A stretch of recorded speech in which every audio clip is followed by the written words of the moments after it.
Hello दोस्तों, आप सभी का स्वागत है A1 गुरुकुल यूट्यूब चैनल पर। दोस्तों, रेलवे ग्रुप डी परीक्षा 2022 23 अगस्त का सेकंड शिफ्ट का एग्जाम समाप्त हो गया। आज के सेकंड शिफ्ट में जीके, जीएस और करंट अफेयर के जितने भी प्रश्न पूछे गए थे सभी को हम लोग इस वीडियो में देखने वाले हैं। दोस्तों, सभी प्रश्नों को 100% सही उत्तर के साथ मैं यहाँ पर बताने वाला हूँ। तो जो लोग हमारे चैनल पर पहली बार इधर उधर से भटकते हुए आ गए हैं, चैनल को जरूर सब्सक्राइब करें, साथ में बेल आइकन प्रेस कर ले ताकि आगे का वीडियो का नोटिफिकेशन सबसे पहले आपको मिले। चलिए दोस्तों, आज के सेकंड शिफ्ट में जीके, जीएस और करंट अफेयर के कैसे कैसे प्रश्न पूछे गए थे सभी प्रश्नों को बारी बारी से देखते हैं। पहला प्रश्न पूछा गया है दोस्तों, यह बायोलॉजी के डिजीज चैप्टर से प्रश्न पूछा गया है। दोस्तों, आगे के जिनका शिफ्ट में एग्जाम है आप लोग डिजीज के बारे में जरूर पढ़ लीजिएगा। वायरस और रोग से होने वाले रोग एक बार आप लोग देख करके ही एग्जाम देने के लिए जाइएगा, क्योंकि अब ग्रुप डी वहां से प्रश्न पूछने लगा है, तो आगे के शिफ्ट में भी पूछ सकता है। पहला प्रश्न कर रहा है, निम्नलिखित में से कौन सा रोग वायरस के कारण होता है? तो जिसमें से एक ऑप्शन दिया हुआ था एड्स। तो एड्स क्या होता है? वायरस के कारण होता है। दोस्तों, एड्स जो बीमारी होता है वह HIV वायरस के कारण से होता है। HIV वायरस का फुल फॉर्म क्या होता है? तो human immunodeficiency virus, human immunodeficiency virus होता है। तो आप लोग फुल फॉर्म भी याद रखेंगे, आगे के शिफ्ट में पूछ सकता है। नेक्स्ट प्रश्न पूछा गया था दोस्तों, बीड़ी बनाने में किस वृक्ष के पत्तियों का प्रयोग किया जाता है? आप लोग कहीं देखे होंगे, आपके समाज में भी कई लोग बीड़ी पीते होंगे। वह बीड़ी बनाने में वह बीड़ी जो पीते हैं वह किसका बना होता है, किस वृक्ष के पत्ते का बना होता है? तो वह तेंदू नामक वृक्ष के पत्ते को बनाया जाता है, जिसे हम लोग इंग्लिश में डिस्प्रेसी मेलानोकॉक्सोलोन नामक वृक्ष से यह बनाया जाता है। थोड़ा अजीब नाम है दोस्तों। नेक्स्ट प्रश्न पूछा गया था, नारियल का छिलका किसका बना होता है? नारियल का जो छिलका होता है वह किसका बना होता है? वह दृढ़ उत्तक का बना होता है, दृढ़ उत्तक का बना होता है, जिसे हम स्क्लेरेनो कैमा कहते हैं। निम्नलिखित में से कौन सा फॉर्मूला गलत है? दोस्तों, ये प्रश्न बाय ऑप्शन से बनने वाला था। आप लोग कमेंट कीजिए, कमेंट करना है कि किस तरह के प्रश्न पूछा गया था। नेक्स्ट प्रश्न पूछा गया था दोस्तों, ये फिजिक्स से प्रश्न पूछा गया है। 4 बल्ब है, जिसमें से एक 25 वाट, दूसरा 20 वाट, तीसरा 40 वाट और चौथा दिया था 100 वाट के बल्ब श्रेणी क्रम में जुड़ा हुआ है, जिसमें से क्या होता है? तो 220 वोल्ट से वह जुड़े हुए, श्रेणी क्रम में 220 वोल्ट से क्या है तो जुड़े हुए हैं। तो पूछ रहा है इनमें से कौन सा बल्ब सबसे तेज जुड़ेगा, सबसे तेज जलेगा? तो दोस्तों, सबसे तेज जलेगा कौन? तो 20 वाट वाला जो बल्ब होगा वह सबसे तेज चलेगा, क्योंकि दोस्तों श्रेणी क्रम में जिसका पावर की संख्या कम होता है वह सबसे तेज जलता है, जिसमें से अगर यह समांतर श्रेणी में रहता तो 100 वाट वाला सबसे तेज जलता। लेकिन श्रेणी क्रम में पूछा है, तो आप लोग एग्जाम में जिनका आगे शिफ्ट में है अगर समांतर क्रम में पूछे तो आप लोग 100 मारेंगे, और आज के सेकेंड शिफ्ट में श्रेणी क्रम में पूछ रहा है, इसलिए 20 वाट क्या होगा? 20 वाट का बल्ब सबसे तेज जलेगा। तो आप लोग ध्यान रखेंगे। नेक्स्ट प्रश्न पूछा गया था, स्वतंत्र रूप से लटकाने पर चुंबक किस दिशा में अलाइन या डिनोट करता है? स्वतंत्र रूप से कोई किसी चुंबक को हम लोग लटकाते हैं, जैसे इस तरह हम लोग किसी चुंबक को लटकाएंगे तो वह किस दिशा को डोनेट करेगा यानी डिनोट करेगा? तो वह उत्तर और दक्षिण यानी कि नॉर्थ और साउथ को क्या करते हैं? तो वह डिनोट करते हैं। नॉर्थ और साउथ को क्या करते हैं? डिनोट करते हैं, दर्शाते हैं। नेक्स्ट प्रश्न पूछा गया था, फिजिक्स से प्रश्न पूछा गया है, उत्तल लेंस द्वारा फोकस से दुगुनी दूरी पर बने प्रतिबिंब के लिए आवर्धन क्या होगा? उत्तल लेंस में दुगुनी फोकस दूरी पर बने प्रतिबिंब के लिए आवर्धन कितना होगा? तो वह -1 होगा। कितना होगा? तो -1 होगा। आवर्त सारणी में कितने प्राकृतिक व कितने कृत्रिम तत्व है, यानी कि कितने नेचुरल तत्व है और कितने मानव निर्मित तत्व है? जो आवर्त सारणी जो बना है उसमें कितने प्राकृतिक तत्व है और कितने कृत्रिम तत्व है? तो ये प्रश्न पूछा गया था दोस्तों। उसमें आवर्त सारणी में 94 कृत्रिम प्राकृतिक तत्व है, जिसमें से 24 क्या है? कृत्रिम तत्व है, जिसे मानव के द्वारा बनाया गया है। मानव के द्वारा कृत्रिम तत्व और प्राकृतिक रूप से 94 तत्व है और कृत्रिम 24 है। तो आप लोग इसे ध्यान रखेंगे। नेक्स्ट प्रश्न पूछा गया था दोस्तों, ये केमिस्ट्री से प्रश्न पूछा गया। हर एक शिफ्ट में 1 से 2 प्रश्न रिएक्शन से पूछ रहा है, तो आप लोग रिएक्शन जरूर ध्यान करके जाइएगा। पूछा हुआ था CaOH होल ट्वाइस, फिर दिया हुआ था यहाँ X, यहाँ खाली स्थान था, फिर equal to CaCl2 plus H2O दिया हुआ था, जिसमें से X के स्थान पर क्या होगा? पूछ रहा था X के स्थान पर क्या आएगा? तो X के स्थान पर HCl आएगा। क्या आएगा? HCl आएगा। जब हम CaOH होल ट्वाइस से प्लस 2HCl से इसे रिएक्शन कराते हैं तो CaCl2 प्लस 2H2O बनता है। 2H2O 2 वाटर बनता है, तो इसके जगह X के जगह पर HCl आएगा। नेक्स्ट प्रश्न पूछा गया था, किसी स्थान की मिट्टी का पीएच वैल्यू 11.4 हो तो वहाँ किसका उपयोग करना चाहिए। मान के चलिए किसी भी स्थान पर उस मिट्टी का पीएच वैल्यू 11.4 हो जाता है, 11.4 हो जाता है, वहाँ किसका उपयोग करना चाहिए।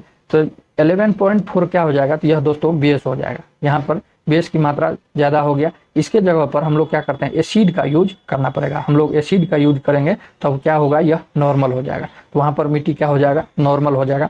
तो उसमें एसिड के रूप में हम लोग क्या करते हैं, तो वहाँ जिप्सम का प्रयोग किया जाता है। जिप्सम का प्रयोग किया जाता है, जिसे हम लोग कैल्शियम सल्फेट कहते हैं।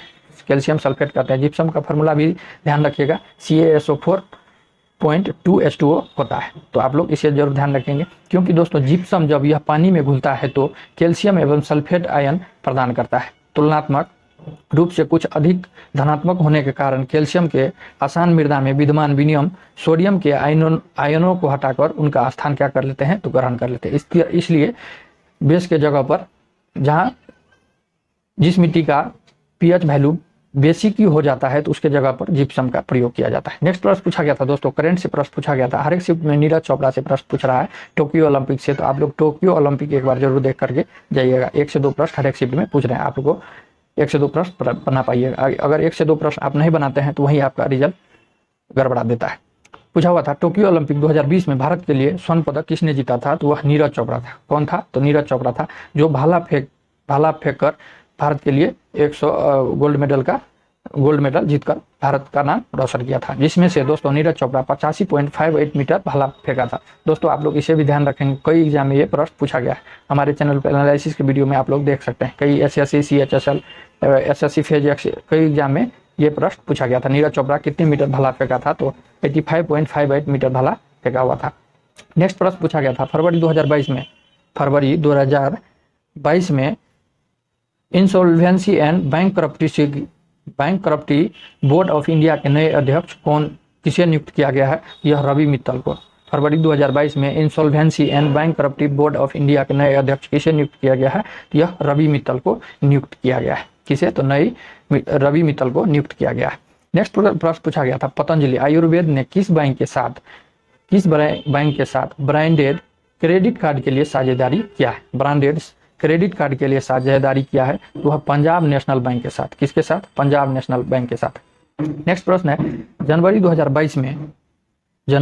2022 में Syed Modi international 2022 badminton tournament के महिला एकल का खिताब किसने जीता।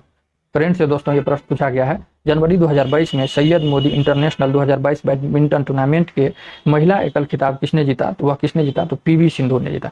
दोस्तों हर एक शिफ्ट में PV सिंधु और नीरज चोपड़ा से पूछा जा रहा है। कल के शिफ्ट में भी PV सिंधु से प्रश्न पूछा गया था, तो आप लोग इसे भी जरूर पढ़ लेंगे। नेक्स्ट प्रश्न पूछा गया है ईस्टर टोकरी किस धर्म से संबंधित है। ईस्टर टोकरी जो त्योहार है यानी कि फेस्टिवल है, वह किस धर्म से संबंधित है, तो यह ईस्टर टोकरी ईसाई धर्म में यह त्योहार मनाया जाता है। नेक्स्ट प्रश्न पूछा गया था, बहुत ही इंपॉर्टेंट, भारतीय संविधान से प्रश्न पूछा गया है। पॉलिटी से भारत को कितने भौगोलिक क्षेत्र में बांटा गया है। दोस्तों ये ज्योग्राफी से प्रश्न पूछा गया, ज्योग्राफी से प्रश्न पूछा गया है।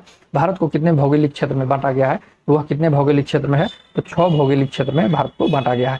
नेक्स्ट प्रश्न पूछा गया था भोपाल गैस त्रासदी के लिए जिम्मेदार यूनियन कार्बाइड कंपनी के अध्यक्ष कौन था। यानी कि भोपाल में जब 1984 में गैस त्रासदी हुआ था, वह किस कंपनी द्वारा हुआ था, तो वह यूनियन कार्बाइड कंपनी के द्वारा हुआ था। उस समय उस कंपनी के अध्यक्ष कौन था, तो उसके बारे में पूछ रहा है। उसके बारे में उस समय उस कंपनी के अध्यक्ष कौन थे, तो वह वारेन मार्टिन एंडरसन थे। कौन थे, वारेन मार्टिन एंडरसन थे। दोस्तों भोपाल गैस त्रासदी कब हुआ था, 2 से 3 दिसंबर 1984 को मिथाइल आइसोसाइनेट के विस्फोट के कारण भोपाल गैस त्रासदी हुआ था, जिसे हम मिथाइल आइसोसाइनेट भोपाल गैस त्रासदी भी कहते हैं। वह कौन सा गैस फटा हुआ था, तो यह मिथाइल आइसोसाइनेट गैस फटा हुआ था। दोस्तों ये कब हुआ था, ये 1984 में हुआ था, आप लोग इसे भी ध्यान रखेंगे। नेक्स्ट प्रश्न पूछा गया है भारतीय संविधान में कितने देशों के लिए प्रावधान लिए गए हैं। भारतीय संविधान में कितने देशों के से प्रावधान लिए गए हैं, यह 10 देशों से प्रावधान लिए गए हैं। दोस्तों यह पॉलिटी से प्रश्न पूछा गया है, कितने देशों से प्रावधान लिए गए हैं, तो यह 10 देशों से आपका इसका राइट आंसर हो जाएगा। कौन कौन सा देश है? UK, USA, Japan, Australia, Canada, France, Germany, दक्षिण अफ्रीका, आयरलैंड, सोवियत संघ, जिसे हम लोग आजकल क्या कहते हैं, रूस कहते हैं। तो आप लोग 200 देश का ध्यान रखेंगे, 200 देशों का नाम आप लोग ध्यान रखेंगे, क्योंकि हो सकता है ग्रुप डी आगे के शिफ्ट में कुछ 4 ऑप्शन दिया रहा है, पूछे किस देश से प्रावधान नहीं लिए गए हैं, तो आप उसको टिक कर सकते हैं। दोस्तों आपको मैं जितना भी सजेशंस बता रहा हूँ 100% आगे के शिफ्ट में पूछ सकते हैं, क्योंकि मैंने जितना भी पिछले एग्जाम का एनालिसिस कराया है उसमें से जितना बताया हूँ 1 से 2 प्रश्न हर एक शिफ्ट में पूछा गया है। इसीलिए एक्सपीरियंस के साथ बता रहा हूँ, आप लोग इसे जरूर ध्यान रखेंगे, नहीं तो हमको कोई जरूर नहीं है इसको बताना, इंपॉर्टेंट है इसलिए बता रहा हूँ। तो आप लोग सभी चीज़ों को ध्यान में रखेंगे, 1 से 2 प्रश्न हमारे एनालिसिस के वीडियो से ही मिल जाएगा। चलिए नेक्स्ट प्रश्न पूछा हो गया था, वायु प्रदूषण का निम्नलिखित में से कौन सा प्राकृतिक कारण है? वायु प्रदूषण, हवा जो प्रदूषण होता है, वह निम्नलिखित में से कौन सा कारण है? दोस्तों ऑप्शन में आज के ग्रुप डी के सेकंड शिफ्ट में पूछा हुआ था, जिसमें से ऑप्शन में दिया हुआ था ज्वालामुखी विस्फोट। तो ज्वालामुखी विस्फोट से भी क्या होता है? तो वायु प्रदूषण होता है। दोस्तों और भी कारक है वायु प्रदूषण होने का कारण क्या क्या है? हानिकारक धुआं है, धूल है, गैस है, सल्फर डाइऑक्साइड है, कार्बन डाइऑक्साइड के कारण भी हवा क्या होता है? तो वह प्रदूषित होता है। नेक्स्ट प्रश्न है, इनमें से कौन सी द्रवियन भाषा नहीं है? इनमें से कौन सी द्रवियन भाषा नहीं है? तो दोस्तों आपके संस्कृत जो है यह द्रवियन भाषा नहीं है। द्रवियन भाषा मुख्य रूप से कौन कौन सा है? तो वह कन्नड़ा है, मलयालम है, तमिल है और तेलुगु है। ये 4 भाषा द्रवियन भाषा है, तो आप लोग इसे भी ध्यान रखेंगे, कन्नड़ा, मलयालम, तमिल, तेलुगु। दोस्तों आगे एक शिफ्ट में पूछ सकता है कि इनमें से कौन सा द्रवियन भाषा है? तो कन्नड़ा, मलयालम, तमिल और तेलुगु आप लोग चारों ध्यान रखेंगे। नेक्स्ट प्रश्न पूछा गया था दोस्तों, एंशिएंट हिस्ट्री, प्राचीन भारत से प्रश्न पूछा गया है, ऐतरेय उपनिषद किस वेद से संबंधित है? ऐतरेय जो उपनिषद है, यानी कि वेद का जो उपनिषद है, वह किस वेद से संबंधित है, किस वेद से बनाया गया है? तो वह ऋग्वेद से संबंधित है, ऋग्वेद से उसे लेकर के बनाया गया। तो राइट आंसर ऑप्शन ऋग्वेद हो जाएगा। दोस्तों आप लोग को कमेंट करना है, आप सभी के लिए होमवर्क रहा कि वेद कितने हैं, वेद कितने हैं। चलिए दोस्तों, अगर यह वीडियो आप सभी को अच्छा लगा हो तो चैनल को जरूर सब्सक्राइब कर लीजिए, साथ में बेल आइकन प्रेस कर लीजिए, ताकि जब भी वीडियो अपलोड करूं तो सबसे पहले नोटिफिकेशन आपको मिले। तो चलिए दोस्तों, मिलते हैं किसी और नए वीडियो में, तब तक के लिए जय हिंद, जय भारत।